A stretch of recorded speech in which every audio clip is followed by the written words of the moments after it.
태풍이 한번 바다를 이렇게 휩쓸고 지나가면 바다 저 밑바닥에 가라앉아 있는 그 심해의 물들이 이렇게 한번 싹 이렇게 뒤집힌다고 하죠.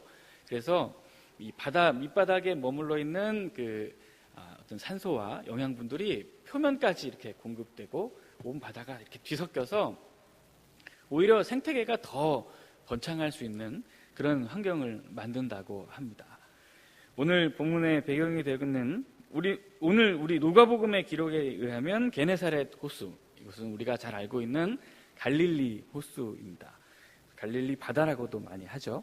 이 갈릴리 호수는 호수인데 바다라고 불릴 만큼 그만큼 크기도 하지만 이 갈릴리 게네사렛 호수에는 엄청나게 많은 양의 고기가 살고 있다고 합니다. 그러니까 바다라고 불릴 만큼 전혀 손색이 없을 만큼 그렇게 많은 이 안에 고기들이 살고 있다고 하는데요. 왜 그러냐면 이 갈릴리 호수의 어떤 지리적인 위치가 그렇다는 것입니다. 이 갈릴리 호수를 두고 사방에 높은 산들이 이렇게 둘러싸여 있는데 이 산에서부터 찬바람이 이렇게 쑥 불어 내려오면 이 찬바람이 갈릴리 호수를 탁 때리게 되고요.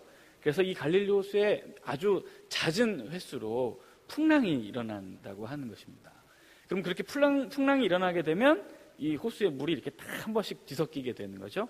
그래서 바다가 태풍을 만나서 더 생태계가 활발하게 될 수 있도록 되는 것 마냥 이 갈릴리 호수도 그런 힘을 가지고 있다는 것입니다. 그래서 그런지 이 갈릴리 호수, 이 게네사렛 호수, 이 갈릴리 바다에 고기가 정말 많이 사는 그런 호수라고 합니다. 자, 갈릴리 호수, 물반 고기반이라고 말해도 전혀 어색하지 않을 만큼 많은 고기가 많은 호수였기 때문에 밤새도록 그물을 내렸지만 한 마리의 고기도 잡지 못했던 베드로의 경험은 아주 생소한 것이었습니다. 어쩌면 평생 그 갈릴리 호수에서 그물을 내리고 고기를 잡아왔던 베드로의 그간의 인생을 쫙 되돌아볼 때 단 한 번도 경험해 보지 못했던 희한한 날의 풍경이었을지도 모르겠습니다. 그렇게 날이 새고 하루의 조업을 마무리하며 그물을 씻고 하루의 모든 일과를 정리하고 있는 그 베드로, 속으로 생각을 많이 했었을 것 같아요. 뭐가 잘못됐지? 오늘은 왜 이런 일이 있지? 내가 뭐 그물을 잘못 던진 것도 아니고 다른 때와 전혀 다를 거 없이 똑같이 했는데 도대체 왜 오늘은 한 마리도 내가 고기를 잡지 못했지? 뭐가 문제지?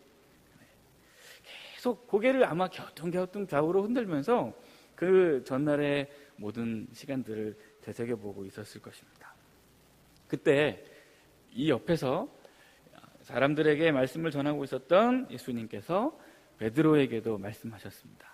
베드로야, 그 그물 씻는 거 이제 그만두고 거기서 중지하고 그 그물 들고 다시 저 갈릴리 바다로 나가서 저 깊은 곳으로 가서 그물을 한번 내려보지 않겠는가?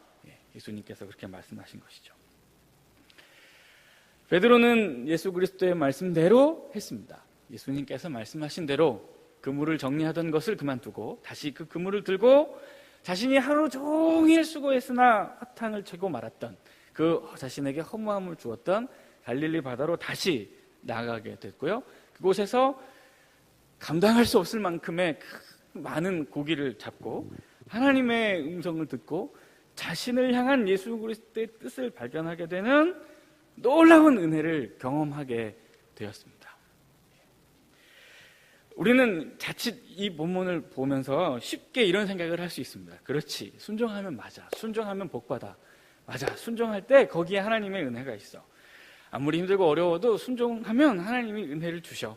아무리 피곤하고 어렵지만 하나님께서 그래도 원하시는 걸 감당하면 그래도 하나님의 뜻과 마음을 알 수 있어 라고 말할 수 있겠습니다. 하지만 그렇게 간단하게 이야기할 수 있는 것이 아닙니다. 왜냐하면 오늘 이 본문 가운데서 베드로가 보여주고 있는 이 순종, 베드로가 예수님의 말씀대로 깊은 곳으로 가서 그물을 내리는 이 행동 자체가 얼마나 어려운 일이었는지, 이것이 결코 쉽지 않은 것이었음을 알게 된다면 우리는 쉽게 맞아, 순종해야지, 순종하면 복을 받아 라고 얘기할 수 없을 것입니다.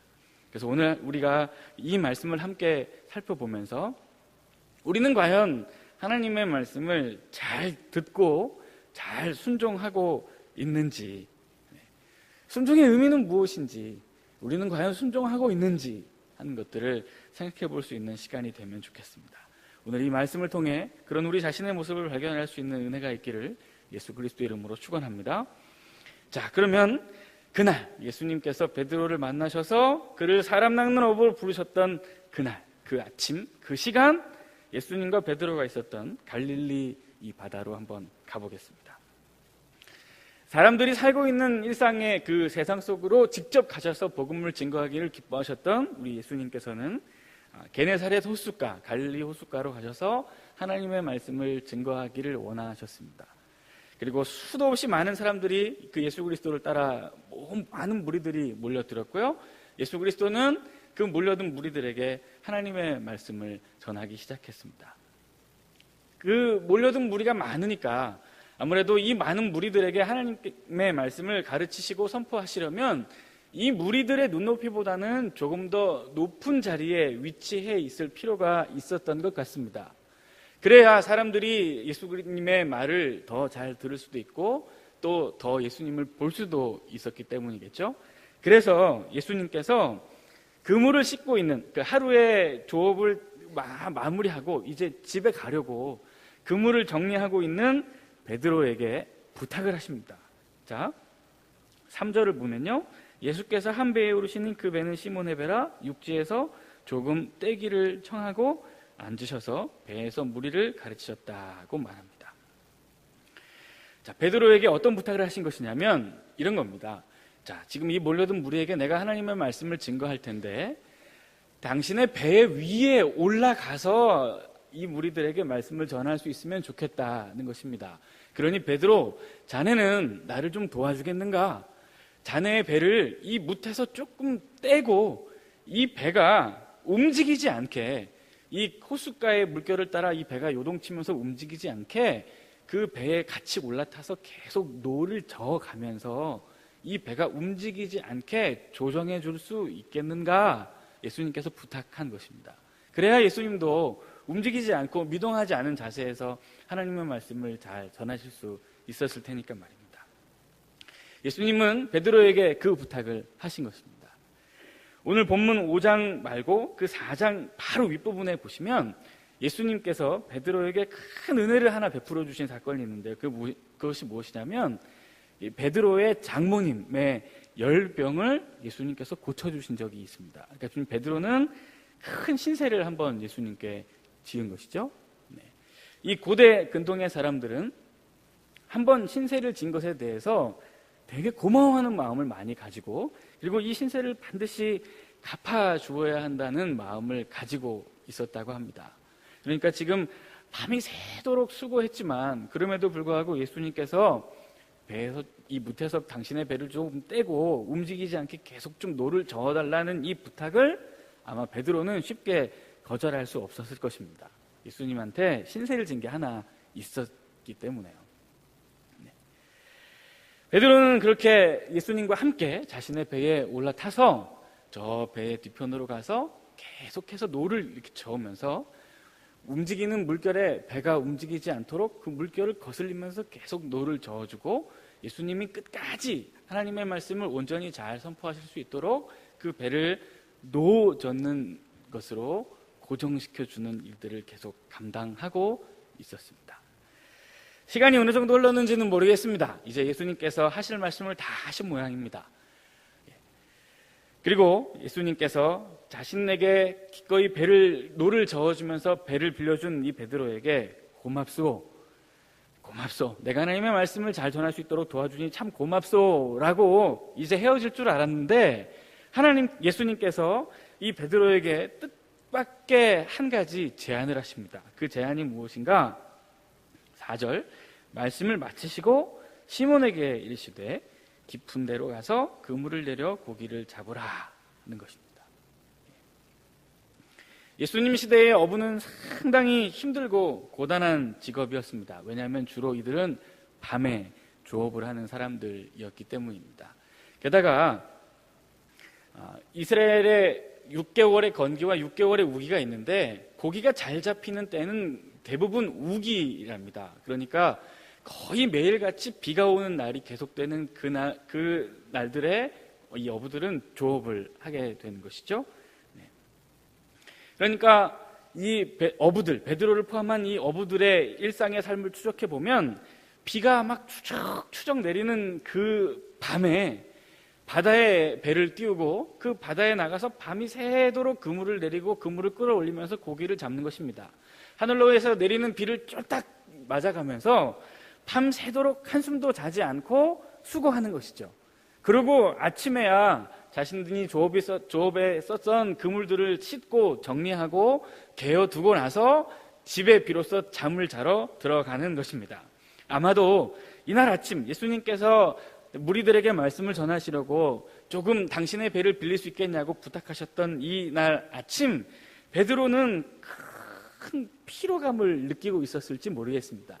밤새도록 비를 쫄딱 맞아가면서 수고했으니까요. 게다가 고기라도 많이 잡았으면 육체적인 힘든 것을 이겨낼 수 있었을 텐데 몸도 힘든데 한 마리의 고기도 잡지 못했으니 그가 느끼는 심리적인 박탈감까지 더한다면 이 베드로는 이날 아침 진짜 숨 쉬는 것조차 싫었을지도 모르고요, 한시라도 빨리 집에 들어가서 그냥 다리 뻗고 잤으면 하는 그런 마음이 강하게 있었는지도 모르겠습니다. 게다가 지금 예수님께서 그냥 이 앞에다가 그물을 내리라는 것도 아닙니다. 깊은 곳, 호수의 가장 깊은 곳, 저 호수의 가장 중앙에 있는 그 곳으로 가서 배를 대고 그물을 내리라는 것이죠. 아까도 말씀드렸듯이 이 갈릴리 호수는 상당히 큽니다. 이 폭이 한 12km 정도나 된다고 해요.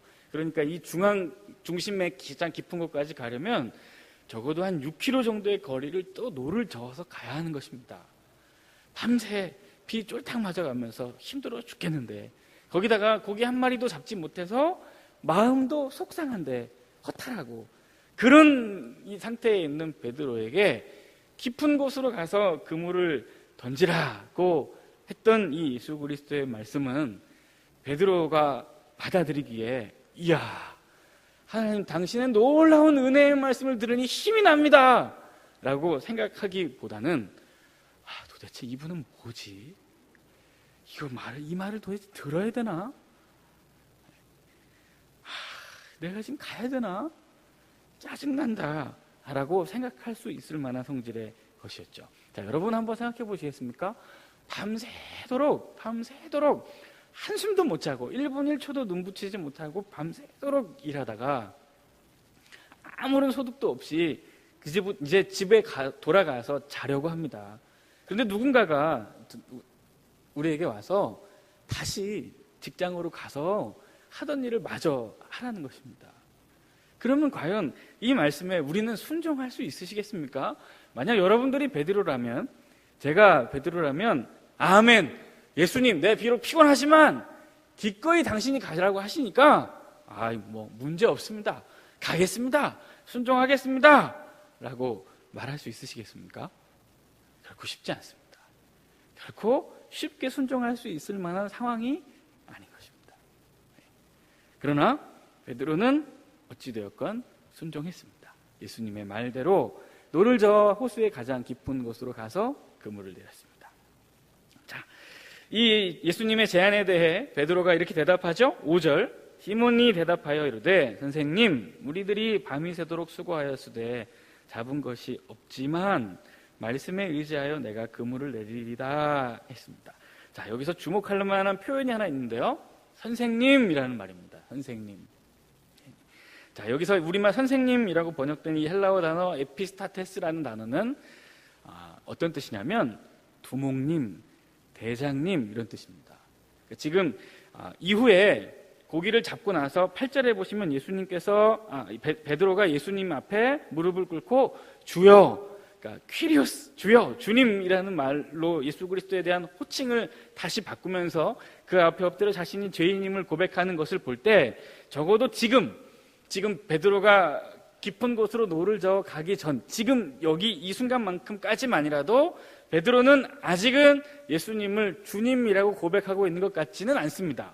그의 호칭이 선생님, 대장님, 두목님이라고 부르는 것을 보면 그래도 뭔가 느껴지는 엄청난 신적 권위가 있기는 한 것 같아 보이기는 합니다만, 자신에게 큰 신세를 주신, 자신의 장모님의 병을 고쳐주신 큰 은혜를 직접 눈으로 본 적도 있으니까요.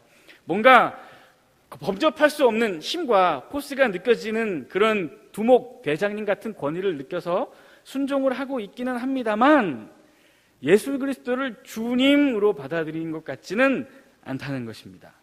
그러니까 썩 그렇게 내켜서 기꺼이 하는 순종은 아니라는 것이죠. 그러나 그럼에도 불구하고 예수님의 말대로 베드로는 깊은 곳으로 나가 그물을 던졌습니다. 사람은 누구나 자신만큼 세상을 보게 되어 있습니다. 그리고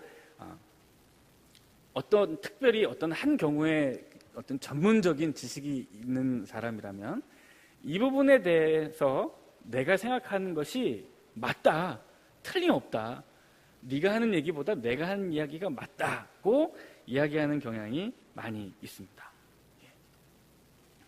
자, 지금 예수님이 깊은 곳으로 가서 고기를 다시 한번 잡아보라고 얘기하고 있습니다. 그때에 예수님에게 베드로가 하는 말이, 선생님, 내가 밤이 맞도록 수고해 봤습니다 라고 말을 합니다. 자, 아까도 이야기했죠? 갈릴리 바다는 표면에 이 산소가 많고 고기들이 많이 살 수 있을 만한 환경이 조성되어 있어서 굳이 깊은 곳으로 가지 않아도 뭇에서 멀리 떨어지지 않은 곳이어도 그 수심이 깊고 고기들이 많이 있었다고 합니다. 그러니까 굳이 어부들이 깊은 곳으로까지 나아가서 고기를 잡지 않아도 되는 것입니다. 그러니까 깊은 곳으로 가라는 예수님의 말씀에 굳이 베드로는 순종하지 않아도 되는 것입니다. 베드로의 경험과 베드로의 지식으로 판단할 때 깊은 곳으로 가라는 예수님의 말씀은 받아들일 만한 가치가 없는 말입니다. 게다가 당시에 어부들이 조업을 위해서 썼던 그 그물의 재질이 세마포 하얀 천입니다. 그것을 이 바다에 내리는 것인데요, 대낮에 이 하얀 세마포를 내리면 이 물이 하도 맑아서 이 그물이 다 보인다는 겁니다. 그러니까 고기들이 어디 그 그물에 걸려들겠습니까? 그래서 이 갈릴리 바다에서는 밤에 깊은 곳으로 안 가고 그냥 뭇 가까운 곳에서 밤에 그물을 내리고 고기를 잡았던 것입니다. 그런데 예수님은 깊은 곳으로 가서 낮에 고기를 잡으라고 하는 것이죠. 갈릴리 호수에서 평생 동안 물고기를 잡고 살아온 전문가인 베드로, 어부 전문가인 베드로에게 한평생 고기를 잡는 그물을 만져본 적도 없는 나사렛이라는 동네에 사는 목수가 훈수를 두는 것입니다. 어이 베드로 양반, 어이 어부 양반, 내가 생각할 때는 여기 말고 이 무태 말고 밤에 말고 저 깊은 곳, 지금 대낮 이 시간에 깊은 곳으로 가면 고기가 많이 있을 것 같은데 거기로 한번 가보시겠나? 이렇게 얘기하는 것이죠. 얼마나 베드로가 자존심이 상하기도 했을까 하는 생각이 들었습니다. 아니, 지금 목수인 사람이 딱 봐도 목수인데 뭘 한다고 지금 평생 어부로 살아온 나에게 훈수를 두는 것인가? 평생도록 뭇 가까운 곳에서 밤에 그물을 내리고 많은 고기들을 잡아며 살아왔던 내 평생의 어부 인생인데 거기다 대고 목수가 감히 뭘 한다고 지금 잔소리를 하는 것인가? 목수가 어디 고기를 잡아보지도 않았으면서 훈수를 두는 것인가? 게다가 내가 동원할 수 있는 모든 지식과 노하우를 다 동원해서 그 전날 밤 그물을 내리고 고기를 잡아봤지만 그럼에도 불구하고 한 마리도 못 건졌는데 목수가 두는 훈수를 듣고 지금 내려가서 고기를 잡는다고 한다면 이것만큼 자존심 상하는 것이 또 어디 있겠습니까? 그러니까 베드로는 자신의 어떤 피곤한 마음, 빨리 가서 자고 싶고 쉬고 싶은 마음에다가 왠지 모를 상하는 자존심까지 꺾고 예수님의 말씀에 순종하고 있는 것입니다. 이보시오. 예수님, 당신이 내 장모님을 고쳐준 걸 또 알고 무리들에게 얘기하시는 그 당신의 말씀이 권위 있는 것도 알겠습니다. 그런데 이건 아니지 않습니까? 이 밤에 이 피곤한 나, 게다가 노젓는 것까지 해줬으면 됐지 뭘 나에게 더 바랍니까? 게다가 어부인 나이가 전문적인 지식을 동원해서 이 밤에 밤새도록 고기를 한 마리 못 잡았는데 당신 말대로 한번 잡을 수 있어서 내가 거기를 가야 됩니까? 안 갑니다. 나 안 들으랍니다. 못 갑니다. 내가 고기 안 잡고 굶으면 굶었지 당신의 말에는 순종하지 않으렵니다. 라고 말하지 않았습니다. 베드로는 어찌되었든 예수 그리스도 앞에 자신의 고단한 일상도 꺾고 자신의 피곤한 마음도 내려놓고 집에 가서 자고 싶은 그런 마음도 내려놓고 상하는 자존심도 꺾고 모든 것을 내려놓고 예수 그리스도의 말씀대로 지금 순종했습니다. 하나님의 말씀에는 능력이 있습니다. 그렇죠? 모든 것, 이 세상의 모든 것은 하나님의 말씀대로 됩니다. 하나님께서 아무것도 없는 흑암의 그냥 무의 상태에서 이 모든 천지 만물들을 하나님의 말씀으로 창조하셨습니다. 빛이 있으라 라고 말씀하셨더니 빛이 생겼습니다. 아무것도 없었지만 빛이 있으라 했더니 빛이라는 것이 그냥 생겼습니다. 하나님의 말씀대로 되었습니다. 땅은 채소를 내고 나무를 내고 열매 맺는 모든 실과들을 내라, 생겨라 라고 말씀하시니까 땅에 채소들이 나고 또 풀들이 나고 열매를 내는 나무들이 생겨났습니다. 하나님의 말씀대로 되었습니다. 바다가 있어라, 바다가 생겼습니다. 물고기가 생겨라, 물고기가 생겼습니다. 짐승이 생겨라, 짐승이 생겼습니다. 그냥 하나님께서 하시는 말씀대로 모든 것이 다 변했습니다. 하나님께서 하시는 말씀대로 모든 것이 다 생겼다는 것입니다. 이처럼 하나님의 말씀은 능력이 있습니다. 어디 그것뿐입니까? 예수님께서 병자들을 고치실 때도 언제나 그분은 말씀으로 하셨습니다. 일어나서 내 상을 들고 집으로 가라 했더니 한 번도 일어나보지 못했던 중풍병자가 자기의 벌떡 일어나서 자기 침상을 가지고 걸어갔습니다. 깨끗함을 입기를 원하노라 고 말씀하셨더니 나병 환자의 피부가 깨끗하게 되었습니다. 나사로 나와 라고 얘기했더니 말씀하셨더니 진짜 죽은 나사로가 시체가 벌떡 일어나서 제 발로 걸어 나왔습니다. 하나님의 말씀대로 되었습니다. 하나님의 말씀대로 되지 않는 것이 이 세상에 아무것도 없습니다. 하나님의 말씀에 능력이 있기 때문에 그렇습니다. 하나님께서 이렇게 되라, 이렇게 하라고 말씀하시면 이 세상의 모든 것은 다 그렇게 됩니다. 그렇게 되지 않는 것이 없습니다. 전능하신 하나님의 말씀이기 때문에 그렇습니다. 오늘 베드로도 마찬가지죠. 깊은 곳으로 가서 고기를 잡으라 해서 베드로 깊은 곳으로 가서 고기를 잡은 것입니다. 예수 그리스도의 말씀대로 변화된 삶이 그에게 나타난 것입니다. 자, 그렇다면 우리의 삶이 어떤지 비춰보자 하는 것입니다. 하나님의 말씀을 수도 없이 들었습니다. 하나님의 말씀을 이 예배를 통하여 우리는 적어도 이번 한 주만도 3번, 4번의 예배를 들었을지도 모르겠습니다. 예배 때마다 하나님의 말씀을 들었습니다.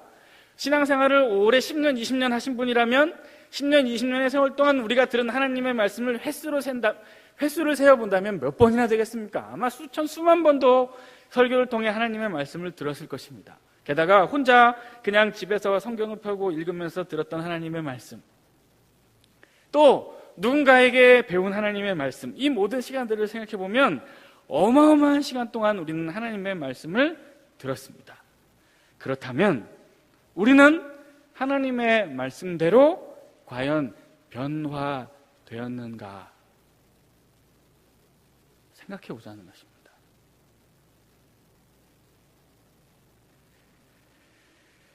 마음속에 미워하는 사람이 있습니다.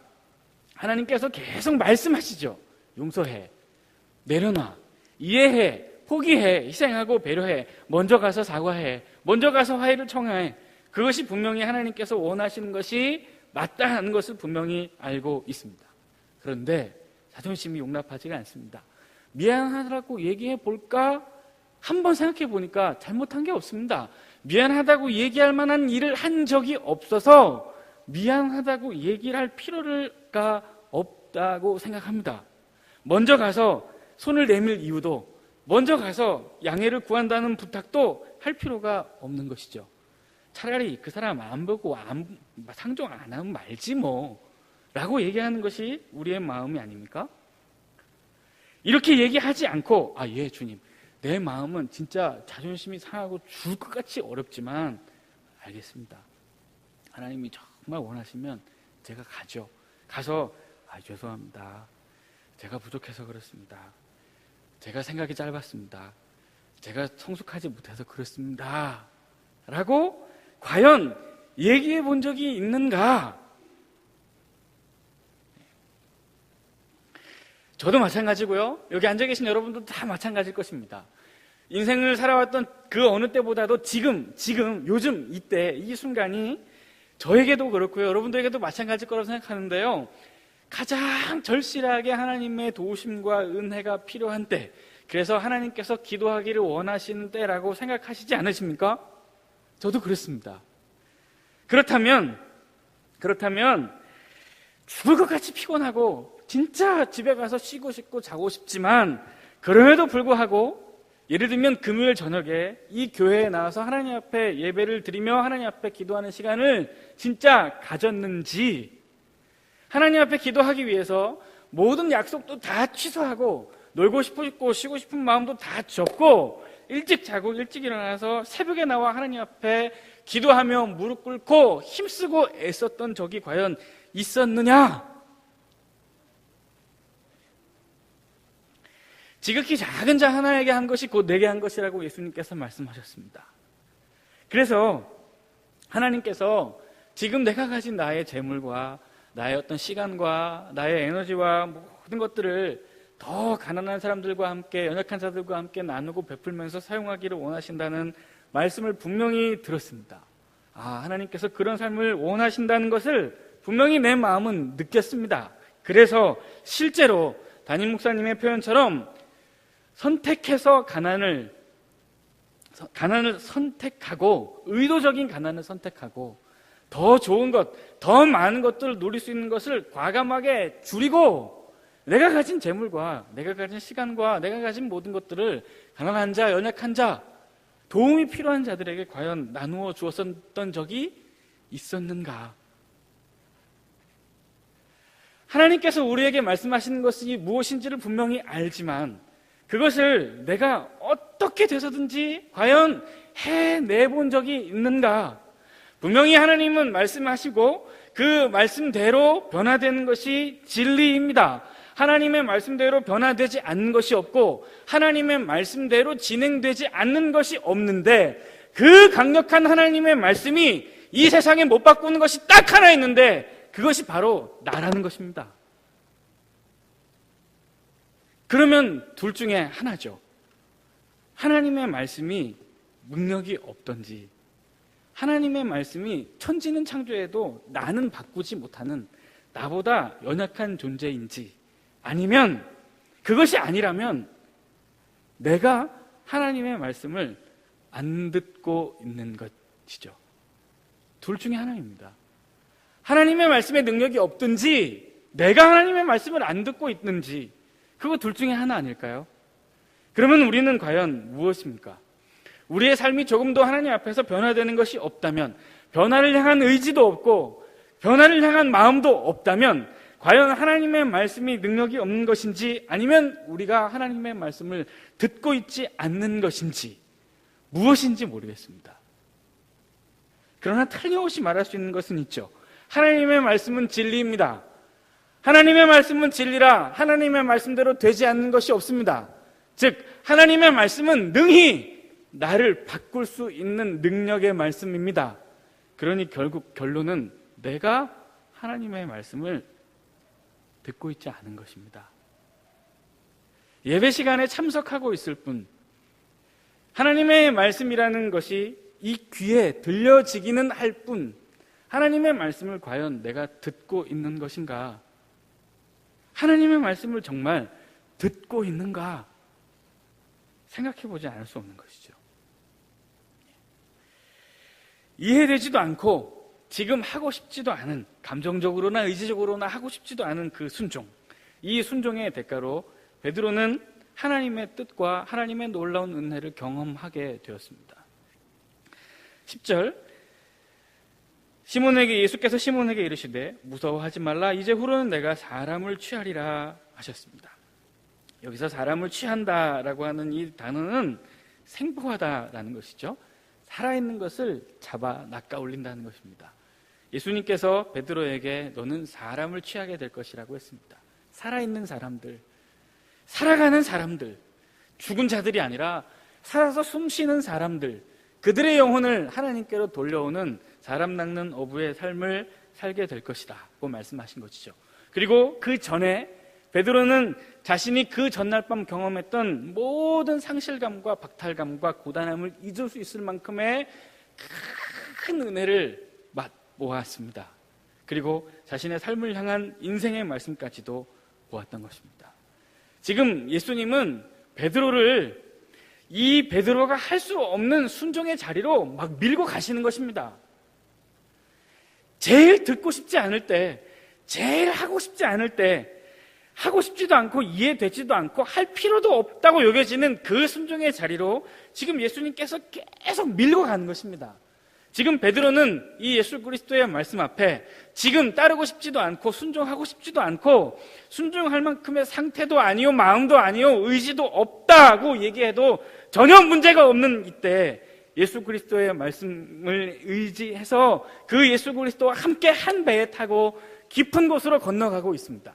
지금 베드로가 노를 저어서 건너가고 있는 저 갈릴리 호수의 깊은 곳은 그전 갈릴리 호수의 깊은 곳이 아니라 베드로가 한 번도 가보지 않은, 아니 베드로로서는 가고 싶지도 않은, 갈 필요도 없다고 생각되어지는, 그러나 하나님께서는 반드시 가라고 하시는 베드로의 삶의 가장 깊은 곳, 그 삶의 가장 깊은 자리, 하나님의 말씀이 계시되며 그야말로 그 누구도 경험할 수 없는 하나님의 은혜를 누릴 수 있는 순종의 자리였던 것입니다. 예수님은 베드로를 당신의 그 진리를 따르는 제자로 부르셨습니다. 당신이 살고 계시는 그 삶을 살도록 부르셨습니다. 이 부르심에 베드로는 순종했고, 이 예수 그리스도의 순종의 자리에서 예수 그리스도를 만나고 난 후 그의 아버지, 그리고 그가 가지고 있던 배와 그물 모든 것을 다 버리고 예수 그리스도를 따랐습니다. 자신의 경험과 자신의 상식과 자신의 감정과 자신의 의지와 자신의 상태와 자신이 될 수 있는 모든 핑계를 다 내어버리고 순종했던 그 삶의 깊은 자리에서 예수 그리스도의 그야말로 진짜 풍성한 은혜를 경험하게 되었고, 자신의 생애를 향한 하나님의 뜻을 비로소 거기에서 발견하게 되었습니다. 꼬박꼬박 주일에 빠짐없이 예배에 참석한다고 해서 신자인가 제자인가? 아닙니다. 예배 시간에 찬양을 드리면서 두 손을 높이 들고 막 눈물을 흘리면서 기도하고 찬양한다고 해서 하나님의 신실한 제자인가? 그리스도인인가? 아닙니다. 그럼 무엇입니까? 예수 그리스도의 말씀이 가라고 하시는 거기, 비록 가고 싶지도 않고 갈 만한 상태가 아니라고 여겨짐에도 불구하고 거기까지 가서 예수 그리스도의 뜻에 끝까지 순종하는 바로 그 삶의 자리, 그렇게 사는 삶이야말로 하나님께서 기뻐하시는 삶이요, 신자의 삶이요, 제자의 삶인 것입니다. 그때야 비로소 우리는 순종하였다. 그때야 비로소 우리는 하나님의 말씀에 순종하며 당신의 뜻을 따라 살았습니다 라고 고백할 수 있는 것입니다. 이제 말씀을 마치려고 합니다. 하나님은 죄인인 우리를 부르셔서 너무나도 영광스러운 사람 낚는 어부의 삶을 저와 여러분들에게도 허락해 주셨습니다. 그러나 이 사람 낚는 어부의 영광스러운 삶, 이것은 한 번도 가본 적도 없고 가고 싶지도 않고 가지 않아도 된다고 생각하는 내 경험과 내 상식과 내 감정과 내 모든 것을 다 내려놓고 다 꺾고 순종할 때에야 이룰 수 있는 하나님의 뜻이며 누릴 수 있는 하나님의 은혜인 것입니다. 오늘 이 말씀을 거울 삼아 우리의 자신의 모습을 한번 깊이 비춰보지 않으시겠습니까? 과연 우리는 지금 하나님의 말씀을 잘 듣고 있는 것일까요? 정말 하나님의 말씀에 순종하며 살아가고 있다고 말할 수 있을까요?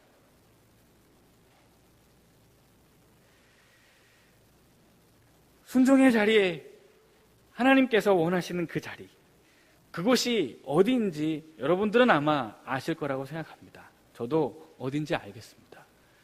비록 그곳에 가고 싶지도 않고 굳이 가야 하나 싶기도 하는 마음이 들고 억울한 마음도 들기도 하지만 예수님은, 하나님은 우리가 그곳까지 가기를 원하십니다. 그리고 그곳에서 당신의 은혜를 베풀어 주시기를 원하고 당신의 참된 뜻을 우리에게 말씀해 주실 것입니다. 하나님의 말씀대로 그분의 뜻대로 변화되어 하나님을 기쁘시게 하는 삶, 이것이 그분이 원하는 삶입니다. 하나님의 말씀을 진짜 잘 듣게 되는 저와 여러분들이 될 수 있기를 원합니다. 예배에 참석해서 귀로 하나님의 말씀이 들려지는 것이 아니라 귀에 들린 하나님의 말씀이 우리의 삶의 전 인격을 통하여 이루어질 수 있게 진짜 하나님의 말씀이 잘 들리는 은혜가 저와 여러분들의 삶에 가득하시기를 예수 그리스도 이름으로 축원합니다. 기도하겠습니다. 하나님 아버지 감사합니다. 오늘도 우리에게 귀한 말씀 허락해 주셔서 감사합니다.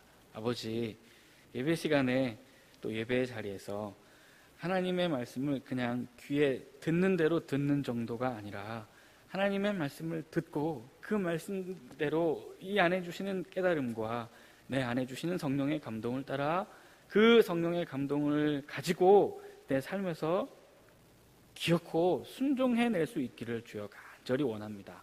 아버지, 하고 싶지도 않고 할 필요를 느끼지 못한다 할지라도 내 마음과 내 감정이 조금도 동하지 않는다 할지라도 내가 내려놔야 할 것이 너무 많다 할지라도 기꺼이 하나님의 뜻이라면 순종할 수 있는 그런 은혜를 우리에게 허락하여 주옵소서. 진짜 하나님의 말씀을 잘 듣고 잘 순종하는 우리의 삶이 되기를 간절히 원합니다. 예수 그리스도 이름으로 기도드립니다.